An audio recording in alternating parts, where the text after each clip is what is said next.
இந்த நாளிலும் விசேஷமா இந்த மாதத்துல ஆண்டவர் நமக்கு கொடுத்த வாக்கு தத்துவத்தை தியானிக்கும்படியாக ஆவியானவர் நமக்கு கிருபை பாராட்டி இருக்கிறார். அதுக்காக நன்றி செலுத்துவோம்.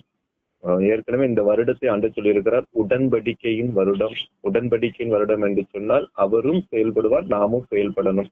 ஒரு காரியத்தை ஆண்டவர் உங்களுக்கு நமக்கு செய்வேன் என்று சொல்லும் பொழுது நாம் அதற்கு என்ன செய்ய வேண்டும் என்பதை தெரிந்து அதை செய்வோமானால் நிச்சயமாக ஆண்டவர் நம்மளுடைய வாழ்வில செய்ய வேண்டிய நன்மைகளை, செய்ய வேண்டிய காரியங்கள்ல எல்லாவற்றிலும் பரிபூரணமாக நமக்கு செய்து கொடுப்பார். அதுல எந்த சந்தேகமும் இல்லை.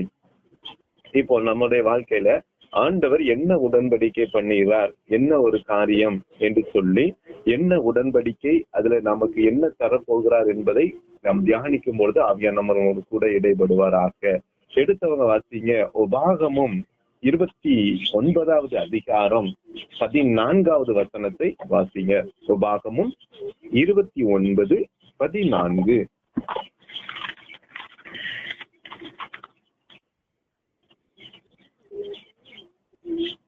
நான் உங்களோட மாத்திரம் இந்த உடன்படிக்கையையும் இந்த ஆணையையும் உறுதியையும் பண்ணாமல். அழகா சொல்லப்பட்டிருக்கு. நான் உங்களோடு மாத்திரம் இந்த உடன்படிக்கையும் இந்த ஆணையும் உறுதியையும் பண்ணாமல். அதுக்கு அடுத்த வசனம், இன்று இங்கே நம்முடைய கூட நம்முடைய தேவனாகிய கர்த்தருடைய சமூகத்தில் நிற்கிறவர்களோடையும் இன்று இங்கே நம்மோட இராதவர்களோடையும் கூட அதை பண்ணுகிறேன். விளங்குதா? ஆண்டவர் உடன்படிக்கை பண்ணும் பொழுது போன மதத்தை பார்க்கும்போது தனிப்பட்ட மனிதரோடு உடன்படிக்கை என்று சொல்லி ஆண்டவர் சொன்னார். ஆனா இந்த மாதத்துல ஆண்டவர் கொடுக்கிற வாக்கு தத்துவம் ஒரு உடன்படிக்கை என்னன்னா, நம்மளோடு மாத்திரம் இல்ல, இங்க நம்மோடு கூட நம்முடைய தேவனுடைய கர்த்தர் சமூகத்தில் நிற்கிறவர்களும் இன்று இங்கே நம்மோடு கூட இராதவர்களோடு கூட இனி வரப்போகிறவர்கள் கூட இந்த உடன்படிக்கை பண்ணுகிறார். வழங்குதான் வழங்கலையா? அப்ப இது யாவருக்குமான ஒரு உடன்படிக்கை. அன்று இந்த மாதத்துல வாக்கு தத்துவமாய் யாருக்கு இதை கொடுக்க போகிறார் என்று சொல்லி என்ன வாக்கு தத்துவம் என்பதை நாம் அறிந்து கொள்வதற்கு முன்பதாக இது யாரோடு இந்த உடன்படிக்கையை ஆண்டவர் கொடுக்கிறார் என்று சொல்லும் போது எல்லா மனிதர், நம்ம இருக்கிறவங்க, நம்ம கூட இருக்கிறவங்க, நம்ம கூட இருக்கிறவங்க, இனி ஆண்டவர் சொல்ல இங்க நம்மோடு கூட இராதவர்களோடும் கூட நான் இதை என்ன செய்யறேன், இந்த உடன்படிக்கையை நான் பண்ணுகிறேன் என்று கத்த சொல்லுறார். அப்போ மொத்தத்தில் ஆவியானவர் நம்ம கற்றுக் கொடுக்கிற காரியம் என்னவென்று சொன்னால், எல்லா மனிதரோடும் உடன்படிக்கை பண்ண போகிறேன். எல்லா மனிதரோடும். விளங்குதா உங்களுக்கு? இப்ப இது என்ன உடன்படிக்கை? இப்ப யாரோடலாம் இந்த உடன்படிக்கைங்க? போன மதத்தில் ஆவியான சொல்லும் போது நீ தனிப்பட்ட மனிதரோடு உடன்படிக்கை பண்ணுவேன் என்று கர்த்தர் சொன்னார். ஆனா இந்த மாதத்தை பொறுத்தவரையில அதுக்காக மாதம் மாத்திரம் இல்ல, நமக்கு கொடுக்கிற உடன்படிக்கை எல்லாம் வாழ்நாளுக்கு யூஸ் பண்ற மாதிரிதான் ஆண்டவர் கொடுப்பார். இந்த ஒரு மாதத்துக்கு மாத்திரம் விட்டுட்டு அடுத்த வேற மாதத்துக்கு புதுசு எல்லாம் கிடையாது. நீ உண்மையாய் கீழ்படினாதான் அது என் வாழ்நாள் முழுவதும் அது என் வாழ்க்கையில பிரயோஜனமாக இருக்கும். அப்ப ஆண்டவர் சொல்லும் போது எல்லா மனிதருங்கும் போது இதுல பங்கு பெறாதவர்கள் கூட இந்த வாக்கு தத்துவத்தை கொடுக்க ஆயத்தமா இருக்கிறார். அப்ப என்ன வாக்கு தத்துவம், அதை மாத்திரம் நம்ம பார்க்க போறோம். அதற்கு என்ன செய்யணும் என்பதையும் அவர் என்ன செய்ய போகிறார் என்பதையும் நம்ம தொடர்ந்து அவருடைய ஆவியானவர் நமக்கு கற்றுக் கொடுக்கிறபடி நம்ம தியானிக்கலாம். அதே உபாகமத்துல 31வது அதிகாரம் 3வது வசனத்தை வாசிங்க. உன் தேவனாகிய கர்த்தர் தாமே உனக்கு முன்பாக கடந்து போகிறவர். அவரே உனக்கு முன்னின்று அந்த தேசத்தாரை அழிப்பார். நீ அவர்கள் தேசத்தை சுதந்தரிப்பாய். கர்த்தர் சொன்னபடியே உனக்கு முன்பாக கடந்து போவார். வசனம் தெளிவா சொல்லுகிறது, உன் தேவனாகிய கர்த்தர் தாமே உனக்கு முன்பாக கடந்து போவார். அவரே உன் முன்னின்று அந்த தேசத்தாரை அழிப்பார். நீ அவர்கள் தேசத்தை சுதந்தரிப்பாய். கர்த்தர் சொன்னபடியே யோசுவா உனக்கு முன்பாக கடந்து போவார். இப்ப ஆண்டவர் இந்த வார்த்தை மூலமா தான் நம்மோடு கூட இடைப்படுகிறார். என்ன வாக்கு தத்துவம் என்று சொல்லும் பொழுது, ஆண்டவர் நமக்கு முன்பாக போகிறவர், கடந்து போகிறவர். எதற்காக போகிறார் என்று சொன்னால், நாம் நன்மை பெறுவதற்காக அவர் நமக்கு முன்பாக போகிறவர். இதுதான் வாக்கு தத்துவம். வழங்கலையா? நாம் நன்மை பெறுவதற்காக நமக்கு முன்பாக போகிறவர். இந்த தலைப்புலதான் இன்னைக்கு ஆவியான நம்மளோடு கூட பேச விரும்புகிறார். நாம் நன்மை பெறுவதற்காக என்று சொல்லும் பொழுது எந்த நன்மை? ஆண்டவர் சொல்லிட்டாரு, இந்த இடத்துல வார்த்தை சொல்லுவது, நான் உனக்கு முன்பாக தாமே உனக்கு கடந்து போறார், உன் முன்னின்று உன் தேசத்தாரை எனக்கு அழித்து அந்த தேசத்தை சுதந்திரிப்பாய். அப்போ தேசத்தை சுதந்திரிப்பாங்கும் போது அந்த நன்மையை நான் பெற்றுக் கொள்கிறேன். அப்படிதானே? தேசத்தை சுதந்திரிக்கணும்னா நன்மையை சுதந்திரிக்கிறது. விளங்குதா உங்களுக்கு? அப்போ நன்மையை கொடுப்பதற்காக ஆண்டவர் நான் உனக்கு முன்னால போகிறேங்கிறார். அப்ப ஏன் அவர் எனக்கு முன்னால போகணுங்கிறத நம்ம தியானிக்கிறதுக்கு முன்பதாக எந்த நன்மைய நமக்கு ஆண்டவர் கொடுப்பதற்காக நமக்கு முன்னால போறாருங்கிறத நம்ம பார்க்க போறோம். சரிதானா? எந்த நன்மைய அப்படிங்கும் பொழுது நாம் இதுக்கு முன்பது இழந்த நன்மை விளங்குதான் விளங்கலையா? ஒருவேளை நீ உலக வாழ்விலோ அல்லது ஆவிக்கிற வாழ்விலோ அல்லது உன் சரீரத்திலேயோ ஏதோ ஒரு பலனை நீ இழந்திருக்கலாம், அல்லது ஏதோ ஒரு காரியத்துல முன்பு ஆண்டோருக்குள்ள நான் இவ்வளவு காரியத்தை நான் செய்தேன்னா ஆண்டோடு இருந்தேன்னு இப்ப அது என்னுடைய வாழ்வில் அது இல்லையே என்று சொல்லுவாயானால், அல்லது முன்பு நான் நல்ல ஒரு நன்மையோடு இருந்தேன், இன்னைக்கு அந்த நன்மை என் வாழ்க்கையில இல்லையே, எல்லாம் எனக்கு தடையா இருந்து கொண்டிருக்கிறது, ஒன்றுமே என் கையில வாய்க்கப்படலையே என்று சொல்லி நாம் ஏங்கி கொண்டிருப்போமானால் அந்த இழந்த நன்மையை கொடுப்பதற்காக நமக்கு முன்பாக போகிறார். ஃபர்ஸ்ட் நன்மை. விளங்குதா விளங்கலையா? இரண்டாவது எந்த நன்மை என்ன என்று சொல்லும் பொழுது ஆண்டவர் சொல்லுகிறாரு, நம்ம கையில கொடுக்கப்பட்ட நன்மையை அந்த இடத்துல சத்துரூபம் பிடிச்சு வச்சிருப்பான். விளங்குதா விளங்கலையா? எனக்கு கொடுக்கப்பட்ட நன்மையை இன்னைக்கு சத்துரு கையில அகப்பட்டிருக்கு. கைக்கு எட்டுனது வாய்க்கு எட்டுறாத லெவல்ல இன்னைக்கு சில நன்மைகள் இருந்துகிட்டு இருக்காங்க. இப்போ என் வாழ்க்கையில கரண்ட் சிச்சுவேஷன் நல்லா கவனிக்கணும். முதல்ல இழந்த காரியங்கும் போது அது எப்படிப்பட்ட காலம்? கடந்து போன காலத்துல உள்ள நன்மை. இப்போ எனக்கு என்ன தேவை? என்னைக்கு என் கையில தேவை, ஆனா என் கையில கிடைக்கவே இல்லைன்னு சொல்லி நீ எதிர்பார்த்து நிற்கிற பாத்தியா? உன் கையில கொடுக்க வேண்டிய நன்மை, உன் கையில கிடைக்க வேண்டிய நன்மை இன்னைக்கு சத்துரு கையில போய் நிக்க பத்தியா? அந்த நன்மை இப்போ நிகழ்காலத்துல நீ இழந்து கொண்டு இருக்கிற நன்மை. நல்லா கவனிக்கணும். நீ ஏற்கனவே இழந்த நன்மைகள், இப்பொழுது நீ இழந்து கொண்டு இருக்கிற நன்மைகள். ஐயோ இந்த இடம் எனக்கு இல்லையே, இன்றைக்கு நான் எந்த காரியத்துல நீ வெறுமையா இருந்து கொண்டு இருக்கிற, எந்த காரியத்துல நீ ஏக்கத்தோடு இருந்து கொண்டு இருக்கிற, அந்த நன்மைகளை கொடுப்பதற்காகவும் அவர் முன்னால போறாரு. விளங்குதான் விளங்கலையா? மூன்றாவது ஒரு நன்மை, உனக்கு ஏற்கனவே வாக்குத்தத்தம் பண்ணியிருப்பார். உன்னை நான் இந்த அளவுக்கு உயர்த்துவேன், இப்படி உன்னை நடத்துவேன், உன்னை இந்த விதத்துல உன்னை செயல்படுத்துவேன் என்று சொல்லி முன்பதாக ஆண்டவர் ஒருவேளை நம்மோடு டைரக்டா வாக்குத்தத்தம் கொடுத்திருக்கலாம், அல்லது ஏற்கனவே அது உனக்கு தெரியாவிட்டாலும் ஆண்டவர் ஒவ்வொரு மனிதனுக்கும் ஒரு வாக்குத்தத்தம் கொடுத்திருப்பார். அந்த வாக்குத்தத்தத்தை நாம் பெற்றுக் கொள்ளுவதற்கும் அவர் நமக்கு முன்னே போகிறார். விளங்குதா விளங்கலையா? எந்தெந்த நன்மை, அதான் சொல்ல, நாம் நன்மை பெறுவதற்கு அவர் நமக்கு முன்பாக போகிறார். அப்ப எந்த நன்மை? நான் இழந்த நன்மை, இப்ப கரண்ட் சிச்சுவேஷன்ல நான் இழந்து கொண்டிருக்கிற நன்மை, அல்லது எதிர்பார்த்து கொண்டிருக்கிற நன்மை. அது ஏன்னா சத்துரு கையில இருக்கு. என் நன்மைதான், ஆனா ஏதோ ஒரு சூழ்நிலையில என் சத்துரு கையில் ஆகப்படுது. ஒருவேளை நம்முடைய பாவத்தின் நிமித்தம் கூட இருக்கலாம். அதனாலதானே சத்துரு கையில போகும், சும்மா போகாது இல்ல. ஏதோ ஒன்று நான் கர்த்தருக்கு விரோதமா செய்தது நிமித்தம் நமக்கு இன்றைய சூழ்நிலையில கிடைக்கக்கூடிய நன்மை நமக்கு கால தாமதம் ஆகி கொண்டிருக்கலாம். அல்லது எனக்கு ஆண்டவர் எதிர்காலத்தினுடைய நன்மை, வாக்கு தத்தம் நிறைவேறுவது. யோபு சொல்றாரு, எனக்கு குறிச்சிருக்கிறதை அவர் நிறைவேற்றுவார். இப்ப நல்லா கவனிங்க. அப்ப எந்தெந்த நன்மைகள் உங்களுடைய வாழ்க்கையில புரிஞ்சுக்கிட்டா? இழந்த நன்மை, இப்ப எதிர்பார்க்கிற நன்மை, இனி வரப்போகிற நன்மை. சரிதானா? அப்ப இந்த காரியங்கள் எல்லாத்தையும் நம்ம ஒரு காரியத்துல பார்க்கணும். தேவன் நம்முடைய சமூகத்துல என்னென்ன நன்மைகளை கொடுக்க போகும் போது எதிர்பார்க்கிற நன்மை. இன்னைக்கு நிறைய நேரத்துல இன்னைக்கு எதிர்பார்க்கிற நன்மை காலதாமதம் ஆயிருக்கு. அன்று வாக்குத்தத்தம் பண்ணத ஒரு காரியங்கள் நாம் இழந்த நன்மை, அதே நேரத்துல வாக்குத்தத்தம் பண்ணப்பட்ட ஒரு நன்மை நாம் இழந்ததும், சத்துருவின் கையில் கொடுக்கப்பட்டதும், வாக்குத்தத்தம் பண்ணப்பட்டது, இனி வரக்கூடிய நன்மை. இது எல்லாத்திலையும் ஆண்டவர் சொல்ல சிறையிருப்பு, இதுவரை சிறையிருப்பான சூழ்நிலை இருக்கிறதா நம்முடைய வாழ்க்கையில பார்க்கணும். இழந்த நன்மைகள் எத்தனையோ உண்டு இல்லையா? அன்று சொல்லுது, இழந்த நன்மை, எதிர்பார்க்கிற நன்மை, இனி வரும் நன்மை. இந்த 3 விதமான நன்மைகளையும் நம்முடைய வாழ்வில கொடுப்பதற்காக அவர் நமக்கு முன்பாக போகிறார்.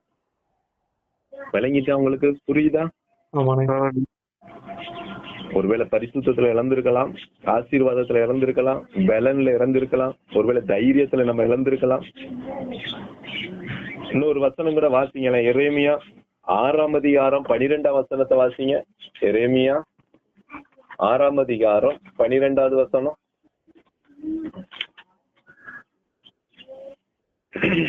அவர்களுடைய வீடுகளும் அவர்களுடைய காணி பூமிகளும் அவர்களுடைய மனைவிகளுடைய ஏகமாய் அந்நியர் வசமாகும்.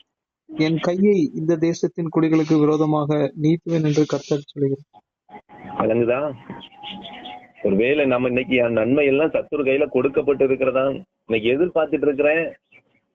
இந்த சூழ்நிலையில எனக்கு இந்த நன்மை தேவைதான், ஆனா எனக்கு நன்மை கிடைக்காம இருக்குன்றால் ஏதோ ஒரு விதத்துல தேவனுக்கு விரோதமா செய்யப்பட்டிருக்கும் போது அது ஆண்டவர் என்ன செய்யறார்? சில நேரங்களில் நம் செய்த பாவத்து நிமித்தம் அது சத்துரு கையில கொடுக்குற. அதே போல அதே எரேமியா 30:8 வாசிங்க. எரேமியா 30ஆம் அதிகாரம் 8ஆம் வசனத்தை வாசிங்க.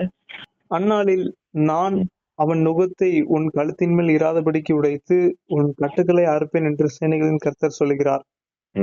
அந்நியர் இனி அவனை அடிமை கொள்வதில்லை.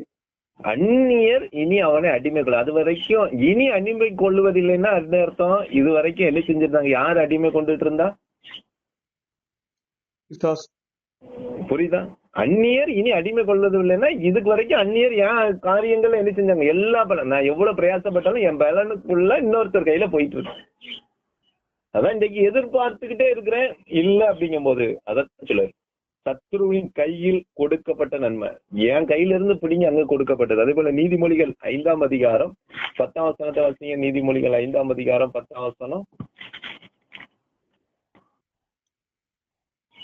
அந்நியர் உன் செல்வத்தினால் திருப்தி அடைவார்கள், உன் பிரயாசத்தின் பலன் புறஜாதியாருடைய வீட்டில் சேரும். புறஜாதியாருடைய வீட்டில் பேசியார். இன்னைக்கு அதுதான் எதனால நம்ம தேவையில்லாத காரியத்துல நம்ம தலையிட்டதுனால, தேவனை விட்டு நம்ம பின்வாங்கினதுனால இந்த சில நன்மைகள் நமக்கு தூரமாய் போனது. ஆண்டவர் சொல்றாரு, இந்த நன்மை எல்லாத்தையும் உன் வாழ்க்கையில நான் கொடுக்கணும் என்பதற்காக நான் என்ன செய்ய போகிறேன்? உனக்கு முன்னால போறேங்கிறாரு. சரிதானா? ஏன் எனக்கு முன்னால போன ஆண்டவர்? நன்மை ஆசீர்வாதம் பெற்றுக்கொண்டு சொன்னா பெற்றுக்கலாம். ஏன் ஆண்டவர் எனக்கு முன்னால நான் போகணுங்கிறார்? இதெல்லாம் உனக்கு கொடுப்பதற்காக, இழந்த நன்மைகளை, எதிர்பார்க்கிற நன்மையை, இனி வரக்கூடிய நன்மையை உனக்கு கொடுப்பதற்காக நான் உனக்கு முன்னால போகிறேன் அப்படின்னு ஆண்டவர் சொல்லுகிறார். இப்ப நல்லா கவனிங்க, ஏன் போகிறேன் அப்படிங்கிறத நாம் தெரிந்து கொள்வதற்கு முன்பதாக ஆண்டவர் நமக்கு முன்னால போகும்போது என்ன நடக்குங்கிறத நம்ம தெரிஞ்சுக்கிட்டா அது கொஞ்சம் நமக்கு யூஸ்ஃபுல்லா இருக்கும். சரிதானா? உபாகமும் 32ஆம் அதிகாரம் 12ஆம் வசனத்தை வாசிங்க. உபாகம் 32:12.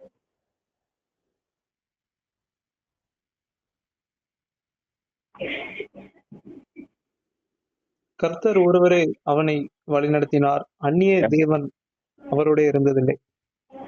யார் ஒருவர் தான் வழி நடத்துவார்? கர்த்தர் ஒருவரே. முடிஞ்சு போச்சு. இப்ப நல்லா புரிஞ்சுக்கொள்ளணும். ஆண்டவர் நமக்கு முன்பாக போகிறார் என்றால், ஆண்டவர் நமக்காக கிரியை செய்ய போகிறார் என்றால் மத்த யாருடைய தலையீடும் இருக்காது. புரியுதா? புரியலையா? புரியுது. சிம்பிளா சொல்லணும்னா, ஒரு மனுஷன் எனக்காக உதவி செய்ய முடியும், ஆனா அவங்க உதவி செய்ய மாட்டாங்க. ஏன்னா தேவன் உனக்குன்னு இறங்கி வரும்பொழுது எந்த மனுஷனும் உனக்காக ஹெல்ப் பண்ண முடியாது, ஹெல்ப் பண்ணவும் மாட்டார்கள். இதை நீ புரிஞ்சுக்கொள்ளணும். நம்மள விசாரிச்சு வந்தோம், இந்த இடத்துல இவங்களால உதவி செய்ய முடியுமே, இந்த இடத்துல அவங்களுக்கு உனக்கு ஹெல்ப் பண்ண முடியுமே, ஏன் அவங்க பண்ண மாட்டேங்கிறாங்க? நம்ம எவ்வளவோ அவங்களுக்கு நன்மை செஞ்சிருக்கிறோமே, எத்தனையோ திருப்பி நமக்கு தேவையான நேரத்துல அவங்களுக்கு எத்தனை நேரத்துல நமக்கு ஆறுதலா இருந்திருக்கோம், ஹெல்ப் பண்ணிருக்கோம். இந்த உதவி கூட நமக்கு செய்ய மாட்டாங்க. விளங்குதா விளங்கலையா? ஆமாண்ணே. ஒன்று அவர்கள் அவருக்கு செய்ய வாய்ப்பு இருந்தும் செய்ய மாட்டாங்க. உனக்கா செய்யணும் பிரயாசப்பட்டா கூட அவங்களால செய்யறதுக்கு முடியாது. ஏன்னா கர்த்தர் உனக்காக கிரியை செய்யும் போது எந்த மனுஷனையும் உள்ள தலையிட மாட்டார். ஃபர்ஸ்ட் அதை நீ புரிஞ்சுக்கணும். சரிதானா? ரெண்டாவது என்ன ஒரு காரியம்னா, தேவன் உனக்காக இறங்கி செய்யும் போது நீ எவ்வளவு பிரயாசப்பட்டாலும் ஒன்னாலையும் எதுவும் செய்ய முடியாது. ரெண்டையும் நான் புரிஞ்சு கொள்ளணும். விளங்குதான் விளங்கலையா? தேவன் நமக்காக இறங்கி கிரியை செய்யும் போது எந்த மனுஷனுடைய சப்போர்ட்டையும் ஆண்டவர் அனுமதிக்க மாட்டார். ஓம் பலத்தையும் அதுல கொண்டு வர மாட்டார். எல்லாமே உனக்கு பலத்துக்கு மிஞ்சினதா இருக்கும். உன்னால எதையுமே செய்ய முடியாத லெவல்ல இருக்குன்றால் அங்க யாரு கிரியை செய்ய போகிறார்? யாரு கிரியை செய்ய போறார்? ஆண்டவர். ஆண்டவர். விளங்குதான் உங்களுக்கு? ஆமா. ரெண்டு காரியத்தை முதல்ல புரிஞ்சுக்கணும். ஒரு மனுஷன் செய்யக்கூடிய மனுஷன், எனக்கு நன்மை செய்யக்கூடிய மனுஷன் எனக்கு செய்யாமல் என்னை விட்டு அதுல தவறு படாத அதை நம்ம விட்டு தூரம் போகிறான் என்று சொன்னால் நீ அவங்களை குறித்து கசந்து கொள்ளாத, சோர்ந்து போகாத. ஆண்டவர் சொல்றாரு, அவங்கள செய்ய விடலைன்னா ஆண்டவர் உனக்காக இறங்கி செய்ய போகிறார். அதே நேரத்துல உன் பலத்துக்கு மிஞ்சி இந்த பிரச்சனைகள் இருக்க, உன்னால பிரயாசப்பட்டு அதை செயல்படுத்த முடியலைன்னா கவலையப்படாத. ஏன் எனக்கு இப்படி இருக்குன்னு நினைக்காத, கர்த்தர் இறங்கி செய்ய போகிறான்னு. அதுக்குதான் நான் உனக்கு முன்னால போகிறேன்னா ஒரு காரணம் இருக்கு. அதுல யாருடைய தலையீடும் இருக்காது என்பதை நான் முதல்ல தெரிஞ்சுக்கணும். இப்ப விளங்கிட்டா? ரைட். இப்ப இதுல முதல் காரியத்தை மாத்திரம் நம்ம தியானிச்சுட்டு ஆண்டவர் சித்தப்படி நம்ம ஜெபிக்க போறோம். சரி, ஏன் அவர் நமக்கு முன்னால போகணும் அது தெரியணும்ல. ஏன் அவரு எனக்கு முன்னால போகணும்? வாசிங்களேன். ஏசாயா 45 அதிகாரம் 2ஆம் வசனத்தை வாசிங்க. ஏசாயா 45வது அதிகாரம் 2வது வசனம்.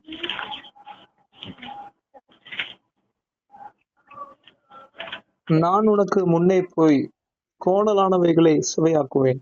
ரைட். எதுக்கு அவர் எனக்கு நன்மை தருவதற்கு முன்னால போனா என்ன செய்ய போறாரு? ஃபர்ஸ்ட் காரியம் அவர் செய்யறது என்னதான்? கோணலானவைகளை செவைக்கணும். செவ்வை ஆக்குங்கிறாரா, செவ்வை ஆக்குவேன்கிறாரா? செவை ஆக்குவேன். ஆக்குவேன். அப்ப ஏன் அவர் போய் செவ்வை ஆக்கணும்? எனக்கு முன்னால போய் அவர் ஏன் செவ்வை ஆக்கணும்? பிரசங்கி 1ஆம் அதிகாரம் 15ஆம் வசனத்தை வாசிங்க. பிரசங்கி 1ஆம் அதிகாரம் 15ஆம் வசனத்தை வாசிங்க. கோணலானதை நேராக்க கூடாது, குறைவானதை எண்ணி முடியாது. கோணலானதை என்ன செய்ய முடியாதான்? நேராக்க கூடாது. நம்முடைய பலத்தினால நேராக்கில முடியுமா? முடியாது. முடியாது. ஏன் ஆண்டவர் கோணலானவளை செவ்வையாக்குவேன்? அவர் நாம் உனக்கு முன்னே போய் என்ன செய்ய போறேன்னு தெரியுமா அதங்கிறார். எதை செய்ய போறான்னு சொல்ல அவரோட காரியங்கள் நல்லா புரிஞ்சுக்கணும். ஏன்னா எல்லாமே பரிபூரணமா செய்யணும். ஒரு காலத்துல இழந்த இன்னைக்கு தந்திருக்கான்ல, இழந்ததையும் பெற்றுக்கொண்டேன், எதிர்பார்த்தேன் அது இல்ல எதிர்பார்த்ததும் உனக்கு கொடுக்கப்படும்.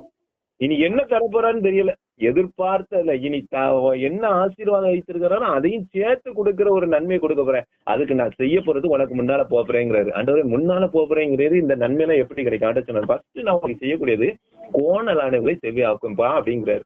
கோணலானவளை ஏன் அவர் செவ்வையாக்கணும்னா நம்ம பலத்தினால கோணலானதை செவ்வையாக்க முடியாது. விளங்குதா விளங்கலையா? அப்போ அவர் தான் நினைத்தாதான் செவ்வைப்படுத்த முடியும். சிம்பிளா சொன்னா அவரால் மட்டும்தான் கோணலானவைகளை என்ன செய்ய முடியுமா? செவ்வையாக்க முடியும். இப்ப இந்த கோணல்னா என்ன அது தெரியணும்ல. உனக்கு முன்னால போய் கோணலானவங்களை செவ்வையாக்குவேங்கிறாரு. அது வரைக்கும் அப்போ தேவன் எனக்கு முன்னால போகல. எனக்கு முன்னால என்னதுதான் இருந்திருக்கு? கோணலானவைகள் தான் இருந்திருக்கு. உண்மையா இல்லையா? அதனாலதான் ஆண்டவர் சொல்றாரு, உனக்கு முன்னே போய் நான் கோணலானவங்களை செவ்வையாக்குவேன். அப்படித்தானே சொல்றாரு ஆண்டவர். புரியுதா உங்களுக்கு? அப்போ நமக்கு முன்னால போய் கோணலான்னு சொன்னா அதுக்கு வரைக்கும் நம்ம எனக்கு முன்னால இருந்தது ஃபுல்லா கோணலானது. நான் அந்த கோணலானதுக்கு பின்னாலேதான் என்னோட வாழ்க்கை பிரயாணம் இருந்துட்டு இருக்கு. அப்ப ஆண்டவர் சொன்னா முதல்ல போய் கோணலானவங்களே நான் செவ்வையாக்குவேன் பாங்குறேன். ஃபர்ஸ்ட் இந்த நன்மையெல்லாம் உனக்கு கொடுக்கணும்னா நம்ம உனக்கு முன்ன போய் கோணலானவைகளை செவ்வையாக்க போறேன். இப்ப இந்த கோணலானவைகளை நம்முடைய பலத்தினால செவ்வையாக்க முடியுமான்னு பார்த்தா இல்ல. கோணலானவைகளை செவ்வையாக்க நேராக்க முடியாதுன்னு வசனம் தெளிவா சொல்கிறது. அப்போ மனுஷனுடைய பலத்தினால நமக்கு முன்னால இருக்க கோணலான காரியங்களை செய்ய முடியாதுங்கிறத ஆண்டவர் நம்ம கற்றுக் கொடுக்கிறார். ஆண்டவராய் இயேசு கிறிஸ்து நமக்கு தெளிவா எல்லாத்தையும் சத்தியத்தின்படியா தான் நடத்தி கொண்டு வர. இப்ப நமக்கு ஃபர்ஸ்ட் இந்த இவ்வளவு நாள் இழந்த நன்மை, எதிர்பார்த்த நன்மைகள் எல்லாமே மிஸ் ஆகுறதுக்கு காரணம் என்ன அப்படின்னா, எனக்கு முன்னால இது வரைக்கும் கோணலானதுதான் இருந்திருக்கு. எனக்கு முன்னால என்ன இருக்குன்னு நம்ம பார்க்கவே இல்லை. எனக்கு மேலடிக்கே பார்த்துட்டு இருக்கோம் ஆண்டவர்கிட்ட எனக்கு ஏதாவது தாங்க, எனக்கு முன்னால இருக்க தெரியல. ஆண்டவருக்கு எல்லாம் தெரியும். அதனாலதான் எப்பா இந்த நன்மைகள்லாம் நீ பெறணும்னா நீ என்ன உனக்கு உன் வாழ்க்கையில உனக்கு முன்னால இருக்கிறத முதல்ல சரிப்படுத்த வேண்டியிருக்கு. அதனால ஆண்டு சொல்லாரு, நான் உனக்கு முன்னால போய் முதல்ல கோணலானவளை செவ்வையாக்குவேங்கிறாரு. ஏன் செவ்வையாக்குவேன்னு ஆண்டு சொன்னா, நம்ம பலத்தால கோணலானவளை செவ்வையாக்க முடியாது. அப்ப அப்படி கோணலானவன்னா என்ன அப்படிங்கும் போது ஒரு வசனம் கூட வாசிங்களா. ஏசாயா 27:1 வாசிங்க. ஏசாயா 27:1 வசனம்.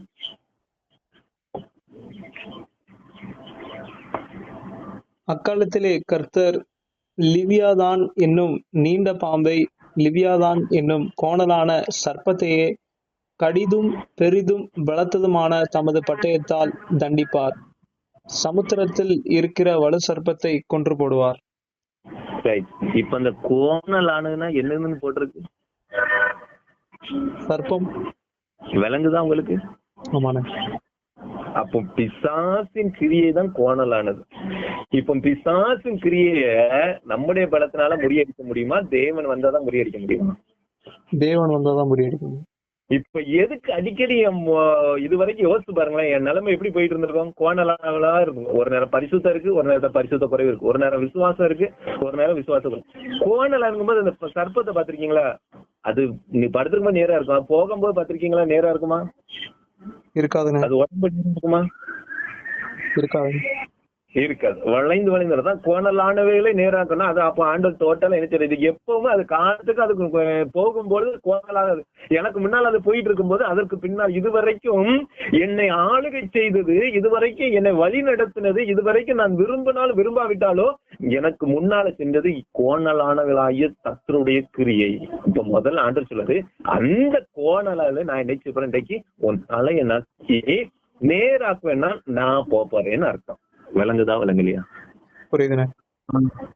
அதனாலதான் ஆண்டவர் இந்த நாளிலும் நமக்கு தெளிவா ஏன் ஒரு எனக்கு முன்னால போன நன்மை செய்யறதுக்கு முதல்ல ஃபர்ஸ்ட் நான் நினைச்சேன் கோணலானே. இது எல்லாமே தெரியும், கோணலான நம்ம பல விதத்துல யோசிப்போம். ஆனா ஆவியானவர் தெளிவா கற்றுக் கொடுத்த ஒரு காரியம், இந்த கோணலானவைகளை நீ செவ்வையாக்க முடியாதுப்பா. இந்த கோணலான என்னன்னு முதல்ல தெரிஞ்சுக்கோ. உன் வழி தாறுமாறா போயிட்டு இருக்கு, உன் வழி செவ்வையாவே போகல.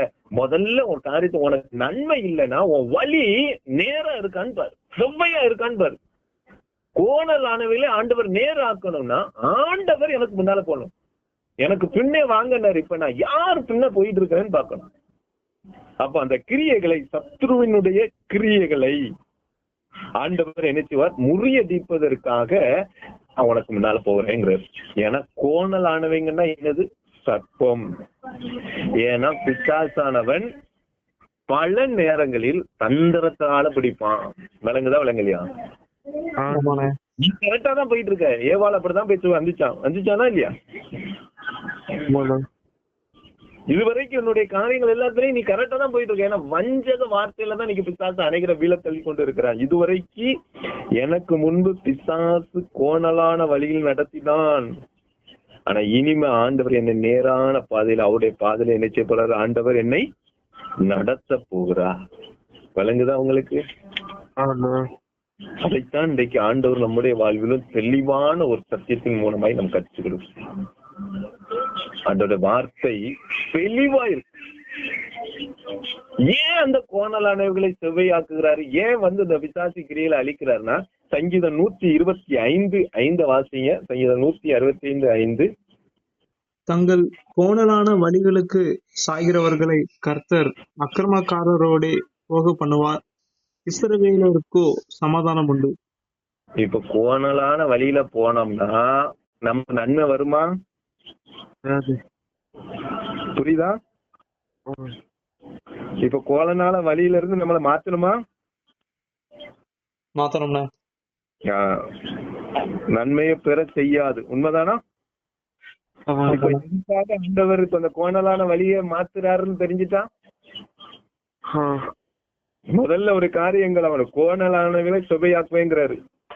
ஏன் செவ்வையாக்குவேங்கும் போது ஆண்டவர் தெளிவா சொல்லிட்டாரு. ஃபர்ஸ்ட் நம்மளால அதை செவ்வைப்படுத்த முடியாது. உண்மைதானா? ஆமாண்ணே. ரெண்டாவது, அவரால் மட்டும்தான் அதை செவ்வைப்படுத்த முடியும். உண்மையா? ஆமாண்ணே. அவர் முன்பாக அவர் மட்டும்தான் செவ்வைப்படுத்த முடியும். மூணாவது, கோணலானவனா என்னன்னா பிசாசின் கிரியை, சர்ப்பம். சரிதானா? இப்ப ஆமாண்ணே. நாளை ஏன் அப்படிங்கும் போது நம்ம கோணலான வழியில போயிட்டு இருக்கும் போது நம்மளால நன்மையை பெற்றுக்கொள்ள முடியாது. எனக்கு நன்மை வேணும், நன்மை கொடுக்கணும்னு ஆண்டவர் விரும்பிட்டாரு. அப்ப அந்த நன்மையை பெற்றுக்கொள்வதற்கு இந்த கோணலான வழியை மாத்துனாதான் தேவன் சொன்னபடி இழந்த நன்மை, எதிர்பார்க்கிற நன்மை, இனி வரக்கூடிய நன்மை பெற்றுக்கொள்ள முடியும். புரிஞ்சுட்டா உங்களுக்கு?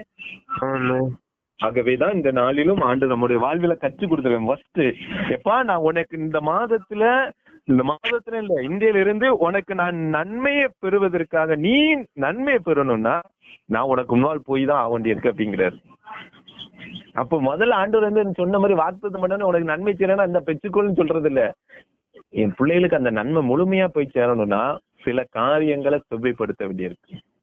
அப்ப ஃபர்ஸ்ட் சொல்றாரு, ஏன் நான் உனக்கு முன்னால போறேன்னா கோணலானவர்களை செவ்வையாக்குது.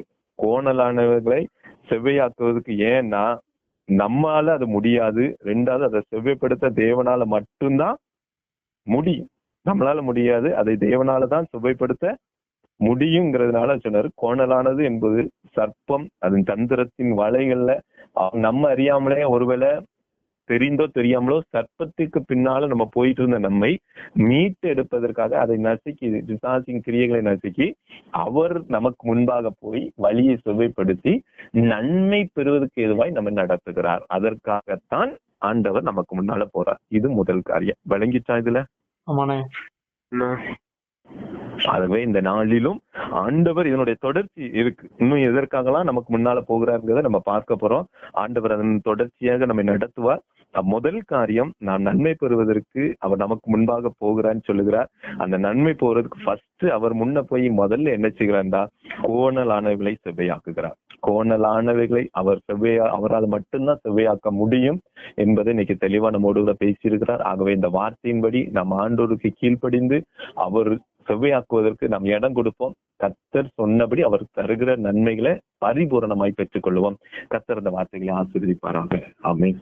கிருபை நிறைந்த அன்பு தகப்பனே, இந்த நல்ல நாளுக்காக மீண்டுமா நன்றியோடு துதிக்கிறோம், ஸ்தோத்திரிக்கிறோம். இந்த மாதத்துடைய வாக்குத்தத்தமாக எல்லா மனிதரோடும் ஒரு உடன்படிக்கைங்கிற இது எல்லாரும் பெற்றுக்கொள்ளலாம். பாரபட்சம் இல்லாதபடிக்கு ஆண்டவர் செய்கிற தேவன். நன்மை பெறுவதற்கு நமக்கு முன்பாக போகிறேங்கிறார். என்ன நன்மை? நம்ம இதுவரைக்கும் இழந்தது,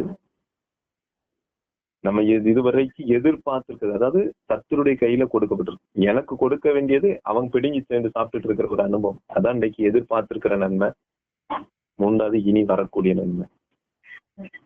இந்த நன்மைகளை ஆண்டவர் செய்யணும்னு அவர் முன்ன போறாருன்னா எந்த மனுஷனும் ஹெல்ப் பண்ண முடியாது, ஓம் பலனும் தெரிய செய்யாது.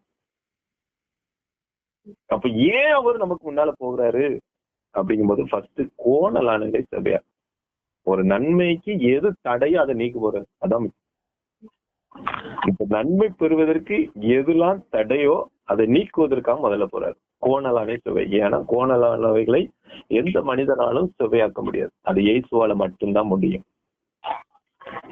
ஏன்னா கோணலானது என்பது சர்ப்பத்து கிரியைகள், வஞ்சிக்கிற கிரியைகள். அப்ப அதை முறியடிக்கும் போது, ஏன் அதை முறியடிக்கணும் போது அதை சொல்லாரு, கோணலான வழியில நம்ம போகும்பொழுது நன்மைக்கும் நமக்கும் சம்பந்தமே இல்லாம போய்விடும். அப்ப நீ என் பிள்ளை நன்மை பெறணும்னா ஃபர்ஸ்ட் கோணலானதுல இருந்து என்னை மாற்றணும். அப்ப என்னுடைய ட்ராக்கை மாற்ற வேண்டியிருக்கு. அப்ப என்ன செய்ய வேண்டியிருக்கு? கோணலானவர்களாகி கொண்டு வர பிசாசுக்கு பின்னால போன நம்மள அதுல இருந்து தூக்கி அவரு பின்னாடி போக முடியாது. ஏன்னா இஸ்ரவேலுக்கோ சமாதானம் உண்டு. அப்ப தேவனை தேடுறவங்களுக்கு தான் அந்த சமாதானமும் நன்மையும் கிடைக்கும். அப்ப அவரு நான் என்ன சொல்றேன், கோணலானவர்களை நேராக்குவேன் என்று சொன்னால் அதை அழிச்சிட்டு நேராக்குறது அவர் மட்டும்தான். அவருக்கு பின்னால செல்வதற்கு நம்மை வழி நடத்துகிறார். அப்ப இந்த நாளில ஆண்ட கேட்ட சத்தியத்தின்படி ஆண்ட சமூகத்துல நம்ம ஒப்பு கொடுப்போம். ஆண்டவர் சமூகத்துல இன்னைக்கு ஆண்டவரேன், நீங்க தான் கேட்க போறீங்க. உங்களுக்கு முன்னால இயேசு போகணுமா வேண்டாமா நீங்க தான் தீர்மானிக்க போறீங்க. இதுவரைக்கும் உங்களுக்கு முன்னால போயிட்டு இருந்தது யார்? எனக்கு முன்னால செயல்படுறது யார்? என் நடக்கையை பார்த்து கண்டுபிடிச்சிடலாம். தேவனுக்குள்ள நான் முழுமையா இருந்தேன்னா இல்ல அடிக்கடி விழுந்து போறதும் எழுந்திருக்கிறதுமான இருக்கான். இது ஏன் ஒருவேளை என் வாழ்க்கையில நன்மை இன்னும் தடைப்பட்டு இருக்குன்னா அப்ப எனக்கு முன்னால கோணலான செயல்பாடுகள் இருக்கு. கோணலானவை அங்க நிற்கிறது. இன்னைக்கு ஆண்டவருக்கு ஒப்பு கொடுப்போம். ஏசப்பா, நீங்க எனக்கு முன்னால வேணப்பா, எனக்கு முன்னால இருக்கிற கோணலானவர்களை நீங்க செவ்வையாக்குங்க.